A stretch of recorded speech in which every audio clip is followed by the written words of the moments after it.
咁所謂博嘅課程呢，就係講緊佢嘅分數達到去年嗰個下3/4數，或者距離下3/4數呢，有一個合理嘅距離。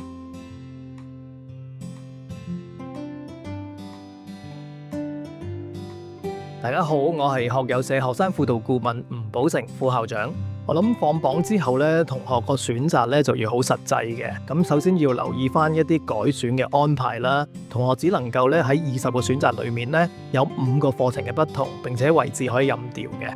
同學要留意，最好喺 Band A 裏面呢有一個 offer。咁所以喺 A3嘅選擇上邊呢，要較為穩陣一啲。咁但係同時間呢，喺 A1 同 A2呢，都可以揀一啲自己心儀但係需要搏少少嘅課程咯。咁所謂搏嘅課程呢，就係講緊佢嘅分數達到去年嗰個下3/4數，或者距離下3/4數呢，有一個合理嘅距離。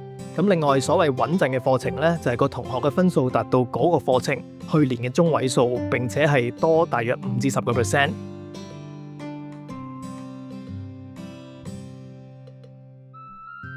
其實聯招以外咧，仲有好多唔同嘅自資學位或者一啲副學位嘅課程咧，供同學去選擇嘅。咁我諗首先佢哋要了解自己是否達到佢哋嘅一啲最低入學要求啦。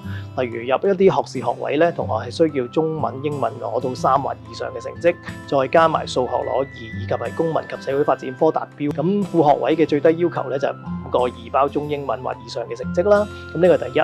第二個就係同學要留意個課程嘅一啲銜接啦、專業資格啦，以及係課程嘅內容。我諗最好就係符合自己嘅興趣同埋將來就業嘅目標咯。